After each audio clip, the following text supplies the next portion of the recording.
جو ہم لوگوں کا جو معاملہ ہے نا وہ یہ ہے کہ یاد نہیں رہتی کوئی چیز، جوان ہو یا بوڑھا ہو، ہے نا. جو یاد کرنے کی جو صلاحیت ہے وہ ختم ہو رہی ہے. وجہ کیا ہے؟ کم ہو رہی ہے. وجہ یہ ہے بھولنا زیادہ ہو رہا ہے کہ ہم مسواک نہیں کرتے، باوضو نہیں رہتے، توجہ نہیں دیتے، وقت نہیں دیتے اللہ کے دین کے لیے، یاد کرنے کے لیے. سمجھ رہے؟ پہلے جو لوگ تھے ان کا قوت حافظہ بہت زیادہ ہوتا ہے نا، موبائل میں زیادہ وقت لگانا، دھیان موبائل میں دینا. سمجھ رہے؟ تو ابو ذر رحمۃ اللہ علیہ کہتے ہیں کہ امام احمد بن حنبل رحمۃ اللہ علیہ کو 10 لاکھ حدیثیں یاد تھیں. سمجھ رہے؟ اور اسحاق بن راہویہ رحمۃ اللہ علیہ کہتے ہیں کہ 1 لاکھ حدیثیں میں نے جمع کی ہے اور 30,000 مجھے ازبر یاد ہیں منہ زبانی. 30,000 ہمیں 30 حدیثیں بھی منہ زبانی ہے. الفاظ بالفاظ یاد ہے کس کو؟ الفاظ بالفاظ راوی کے نام کے ساتھ. اچھا یہ جو یاد کرتے تھے نا تو یہ خالی اتنا سا نہیں یاد کرتے تھے کہ حضرت ابو ہریرہ رضی اللہ عنہ سے روایت ہے کہ اللہ کے نبی صلی اللہ علیہ وسلم نے فرمایا. یہ پورا جو ہوتا ہے نا وہاں سے کہ حضرت ابو ہریرہ رضی اللہ تعالیٰ عنہ، پھر اس کے بعد بعد پھر سمجھ رہے پھر اللہ کے نبی، یعنی جو سلسلہ راوی کا چلتا ہے وہ سب یاد رہتا تھا. سمجھ رہے؟ تو کیسے یاد ہوگی؟ آپ سوچیں نا، احمد بن حنبل رحمۃ اللہ علیہ کون ہے؟ 4 جو بڑے امام ہیں، امام شافعی، امام مالک، سمجھ رہے، امام ابو حنیفہ، امام احمد بن حنبل رحمۃ اللہ علیہ. آج مکہ میں حنبلی مسلک چلتا ہے، عرب میں اکثر. تو اللہ نے کیا ان کو دیا ہوگا؟ آپ سوچیں دماغ کیا ہوگا اور کیسے یاد کرنی. یعنی انہوں نے اپنا فوکس بھی تو دیا ہوگا نا اللہ کے فضل سے، دھیان، توجہ جسے کہتے ہیں. آج ہماری توجہ ہے کتنی ہے؟ دل چاہ آئے، دل چاہ نہیں آئے، تھوڑا تھک گئے. سمجھ رہے؟ ان کا کیا مطلب ایک جذبہ تھا آگے بڑھنے کا. خفاف رحمۃ اللہ علیہ کہتے ہیں کہ اسحاق رحمۃ اللہ علیہ نے 11,000 حدیثیں اپنی یاد سے ہمیں لکھوائی ہیں اور پھر ان کو نمبر وار سنایا، نہ کوئی حرف کم ہوا نہ زیادہ ہوا. 11,000 حدیثیں ہمیں لکھوائی. ہوتا ہے نا ڈکٹیشن ڈکٹیٹ کر رہا ہے، سامنے والا لکھتا جا رہا ہے. اب کہہ رہے چلو دیکھو اب ساری جو میں نے حدیثیں لکھوائی ہے تم لوگوں کو چیک کرو. تو اب زبان سے چیک کروا رہے ہیں، منہ زبانی. ہم کر سکتے ہیں ایسا؟ میں نے کہا نا کہ ہم وضو کی سنتیں ہی اگر سناتے ہیں تو کیسے سناتے ہیں؟ آگے پیچھے ہو جاتی ہے، لائن بائی لائن نہیں سنا پا رہے. اور ان کا معاملہ حدیثیں لکھوائی، اس کے بعد کہا کہ چلو اب چیک کرو، دیکھو میں سنا رہا ہوں برابر تم لوگوں نے لکھا ہے کہ نہیں. سبحان اللہ، کیسی بات ہے. ابو حسن اصفہانی رحمۃ اللہ علیہ کو بخاری شریف اور مسلم شریف دونوں یاد تھے منہ زبانی.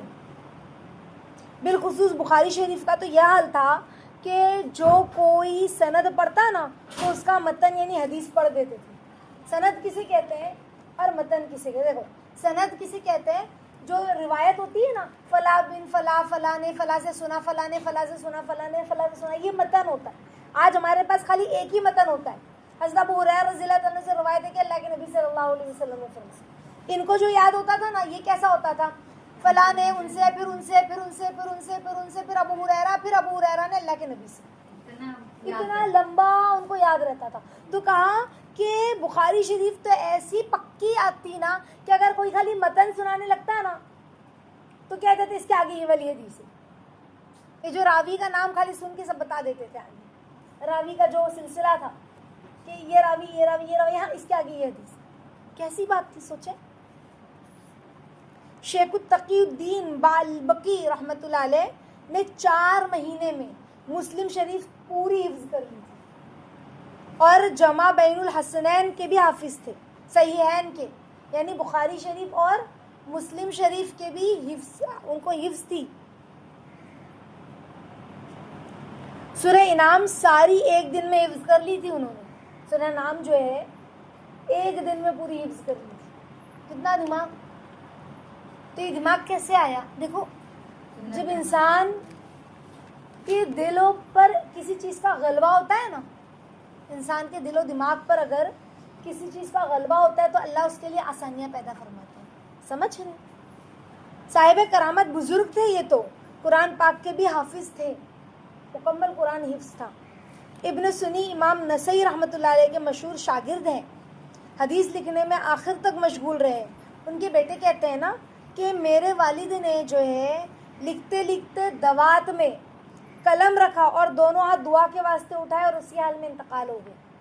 یعنی پوری زندگی حدیثوں کو لکھنے میں پڑھنے میں ہی گزری. قلم دوات میں یعنی انک پاٹ میں رکھا اور اللہ سے دعا کے لیے ہاتھ اٹھایا اور انتقال کر دیا. کیسا حال تھا. اور امام بخاری رحمۃ اللہ علیہ کے بارے میں آتا ہے ان کا قوت حافظہ تو اتنا زبردست تھا کہ وہ کہتے کہ میں نے 6 لاکھ حدیثوں میں سے انتخاب کر کے جو ہے وہ بخاری شریف لکھی.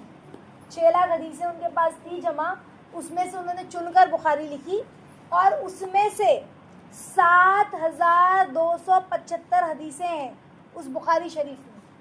جو بخاری شریف کی کتاب ہے اس میں 7,275 حدیثیں ہیں. اور ہر حدیث لکھتے وقت آپ سوچیں کہ کیا ان کا حال تھا کہ 2 رکعت نفل نماز پڑھ کر حدیث لکھتے تھے.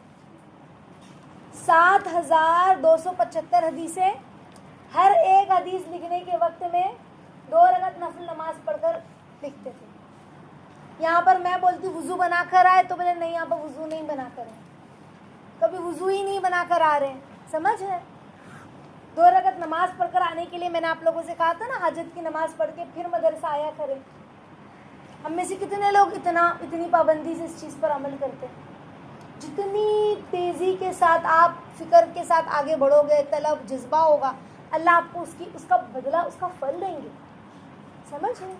دیکھو آج دنیا نے ایسی ترقی کر لی اور جوانوں کا حال یہ ہے کہ بجائے دین کی طرف جڑنے کے, حدیثوں کو یاد کرنے کے, دعاؤں کو تفسیر کو معلوم کرنے کے, آج کیا ہو رہا ہے. کالجز کی بچیوں کو دیکھیں, کلاسز کی بچیوں کو دیکھیں, کیا حال ہے. پوری دنیا اپنے اوپر لگائی ہوئی ہے نا. یہ انگوٹھی, وہ جوتی, وہ کپڑے, وہ نقاب, ہے نا, فلاں کاجل, فلاں آئی لائنر. انہیں پڑھنے جا رہے ہیں, کیا کرنے جا رہے ہیں. تو بتاؤ دین کیسے ہمارے اندر آئے گا. آئے گا دین ہمارے اندر؟ ہرگز نہیں آئے گا جب تک کہ ہمارے اندر دین کا جذبہ نہیں ہوگا. آج کیوں ہم پیچھے ہیں, آج کیوں ہمارا دماغ اتنا کند ہوتا جا رہا ہے. کیوں؟ اس وجہ سے کہ ہم نے دین سے انسیت دکھلانی چھوڑ دی, ہم نے دین کو سیکھنا چھوڑ دیا. دین کو حاصل کرنا بھی چاہیے, یہی نہیں معلوم ہے.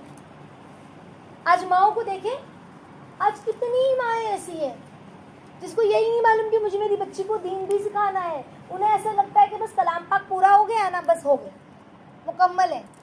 سمجھ رہے ہیں. مسجد میں حافظ جی کے پاس بھیج دیا یا کسی آپا کو یا مولانا صاحب کو گھر میں بلا کر بچی کا قرآن مکمل کر لیا تو بس ہو گیا, یہ دین ہے. تو کیا یہی دین ہے؟ نہیں. ہمیں دین اچھے برے کی تمیز سکھلاتا ہے, حرام حلال کی تمیز سکھلاتا ہے, جائز ناجائز کی تمیز سکھلاتا ہے. دین کیا ہے؟ اپنی بچیوں کو سکھلانا قرآن حدیث. آج دور ہے, مائیں خود دور ہے تو بچیوں کو کیسے سکھائیں گی. جب ماں سیکھی ہوں گی تب تو بچیوں کو سکھائیں گی نا. سمجھ گئے. تو کہا کہ ہر حدیث آپ سوچیں بخاری شریف لکھنے میں ان کے کیا جذبے تھے کہ 2 رکعت نماز پڑھتے تھے اور پھر ایک حدیث لکھتے تھے, پھر 2 رکعت نماز پڑھتے تھے, اللہ سے مانگتے تھے, پھر لکھتے تھے. جب یہ بغداد پہنچے نا امام بخاری رحمۃ اللہ علیہ تو وہاں کے محدثین نے ان کا امتحان لیا اور اس طرح ان کا ایگزام لیا کہ 10 آدمی انہوں نے سلیکٹ کیے اور ہر ایک شخص 10 حدیثیں سناتا. ان کے حفظ کا امتحان لیا کہ اچھا تم کو اتنا حفظ یاد ہے تو چلو 10 لوگوں کو سلیکٹ کیا اور ہر 10 لوگ 10 حدیثیں الگ الگ سناتے. سمجھ رہے. اور پھر ہر شخص نے 10 حدیثیں چھانٹی جن کو بدل بدل کر ان سے پوچھا. یہ ہر سوال کے جواب میں کہتے مجھے نہیں معلوم, مجھے نہیں معلوم. اور جب 10 کے 10 حدیث پوچھ چکے ہیں نا انہوں نے, تو سب سے پہلے پوچھنے والے کو مخاطب کر کے امام بخاری رحمۃ اللہ علیہ نے کہا, فرمایا کہ تم نے سب سے پہلی حدیث ہے نا یہ پوچھی تھی, اور تم نے جو حدیث مجھ سے پوچھی تھی نا اس کے اندر تم نے یہ والی غلطی بیان کر کے پوچھی تھی, تو دیکھو تم نے یہ غلط کیا تھا اور یہ صحیح ہے. ایسی لائن بائی لائن ہر ایک کی حدیث کو سنایا, ہر ایک کی حدیث میں کیا غلط الفاظ تھے وہ بیان کیے, اور پوری حدیث اسی طرح سے جو ہے انہوں نے سنا دی. 100 کے 100 حدیث ترتیب کے ساتھ. کتنا توجہ ہوگی آپ سمجھ رہے. یعنی ان کا کنسنٹریشن, ان کی توجہ, ان کا حفظ کتنا زیادہ ہوگا. آج ہماری توجہ کس چیز میں ہوتی ہے؟ ہم ہے نا, اللہ ہمیں معاف فرمائے, کہ آج لوگوں کی توجہ لوگوں کی ٹو میں ہو گئی ہے نا، کہ فلاں نے کیا پہنا، فلاں نے کیا کیا، فلاں کیسی ہے، فلاں کے یہاں کون گیا کون آیا. آج ہماری توجہ اس میں ہے، جس کی وجہ سے اس کی نحوستیں ایسی ہے کہ ہمیں گناہوں کی نحوستوں کی وجہ سے تو حفظ کمزور ہوتا ہے نا. سمجھ رہے؟ نگاہوں کی حفاظت نہ کرنا، سمجھ رہے؟ گندی چیزوں کی طرف دیکھنا، چہرہ دوپٹے سے پوچھ لینا وضو کرنے کے بعد اپنے کپڑے سے، دماغ کمزور ہو جائے گا. آج ہم یہ سب چیزوں پہ دھیان ہی نہیں دے رہے، اپنے دوپٹے سے ہی منہ پوچھ لیا وضو کر کے نکلے، دماغ کمزور ہوگا. وضو کے لیے الگ سے دوپٹہ ہونا چاہیے، الگ سے ٹاویل یا کپڑا ہونا چاہیے جس میں ہم چہرہ پوچھیں. دوپٹے میں ہی پوچھ لیا، سمجھ رہے؟ مسواک چھوڑ دی، سمجھ رہے؟ نمازوں کو چھوڑ دیا تو دماغ کمزور نہیں ہوا، غیبتوں میں لگ گئے. اور اب سب سے بڑی وجہ تو ہر چیز کی ہر بیماری کی جڑ کیا آ گئی؟ موبائل. سمجھ گئے؟ تو اس سے دماغ جو ہے نا وہ کمزور ہونے لگا ہے. تو انہوں نے آپ سوچے اس طرح امتحان لینے والوں نے پڑھا تھا، پھر کہتے یہ غلط ہے اور اس طرح صحیح حدیث ہے، تم نے یہ غلط سنا ہے، یہ اس طرح صحیح ہے. تو آپ سوچیں کیا معاملہ ہوگا ان لوگوں کا. ان کے بارے میں صرف پڑھ کر ہم صرف رشک نہیں کر سکتے وہ کیا تھے، بلکہ ہم یہ دیکھیں کہ یہ کس لیول کے تھے، ان کے اندر کیا چیز تھی جو ان کو اتنے اوپر تک لے گئی. ہاں، ان حضرات کا حالات کا احاطہ تو دشوار ہے، بلکہ بڑی بڑی کتابیں ان کے حالات اور جان فشانوں کا احاطہ بھی نہیں کر سکتے ہم، جس طرح سے انہوں نے قربانیاں دی ہیں.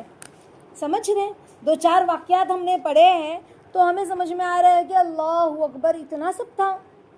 آج سے 1350 برس تک نہایت آب و تاب سے باقی ہے وہ علم، جو حدیث جو ہم تک پہنچی ہے، وہ کس محنت اور جانفشانی سے باقی رکھا گیا ہوگا. سوچیں کیسے قربانیوں کے ساتھ وہ ہم تک پہنچی ہے، جو آج کتاب ہم نے کھولا اور بآسانی سے حدیث پڑھ رہے ہیں. جو لوگ علم حاصل کرنے کا دعویٰ کرتے ہیں نا، اپنے آپ کو طالب علم کہتے ہیں، کتنی محنت اور مشقت اس کے لیے گوارا کرتے ہیں. ہم دیکھیں ان کی محنت کتنی تھی، ہماری کتنی ہے. سمجھ لیں؟ اگر ہم لوگ یہ چاہیں کہ ہم اپنی عیش و عشرت، راحت، آرام، سیر و تفریح اور دنیا کے دوسرے جو کام دھندے ہیں، مشاغل ہیں، اسی میں لگے رہیں، اور اللہ کے نبی صلی اللہ علیہ وسلم کے کلام کا یہ شعور اسی طرح باقی رہے کہ ہم اپنا دنیا بھی اوڑھتے رہیں اور اس طرح سے دین بھی سیکھیں، تو یہ خیال ہے اور محال ہے. سمجھ لیں ایسا نہیں ہو سکتا. قربانی دینی ہوگی اس کے لیے، اور وہ قربانی کیا ہے؟ دنیا سے دوری، اللہ کی طرف توجہ. سمجھ رہے؟ اس کا مطلب یہ نہیں کہ جنگلات میں نکل جائیں، نہ نہ نہ. اس کا مطلب یہ ہے کہ بندہ اللہ کی طرف متوجہ رہے، دنیا کو للچائی ہوئی نگاہوں سے نہ دیکھے، صرف دنیا کو جمانے کمانے کی فکر میں نہ لگا رہے. تو کہا کہ جنون کے سوا اور کیا ہو سکتا ہے؟ یہ تو پاگل پن ہے کہ بندہ سوچے کہ میں آرام بھی کروں، آرام سے سوؤں بھی، آرام سے کھاؤں بھی، آرام سے رہوں بھی، کوئی قربانی نہیں، کوئی قربانی نہیں. سمجھ رہے؟ اور مجھے یہ بھی مل جائے اللہ کا دین. تو ایسا نہیں ہو سکتا، ایسا نہیں ہو سکتا. سمجھ رہے؟ اللہ تعالیٰ ہم سب کو سمجھ عطا فرمائے، اور صحابہ کے، انبیاء کے، اور زمانے کے اللہ کے جتنے پیارے بزرگ اللہ کے جو گزرے ہیں بندے، اللہ ہم سب کو ان کی برکت عطا فرمائے. ہم اللہ سے مانگا کریں، طلب کریں، رویا کریں، تڑپا کریں کہ اللہ بڑے کمزور ہیں، ہم بڑے ناقص ہیں، یا اللہ عافیت کے ساتھ ہمیں سچا ایماندار بنا دیجیے. تو صرف سننے کے لیے واقعات نہیں ہیں، بلکہ ہم ان واقعات پر غور و فکر کریں، تدبر کریں، اور اللہ سے طلب کریں، اور ان جیسا بننے کی فکر کریں انشاءاللہ.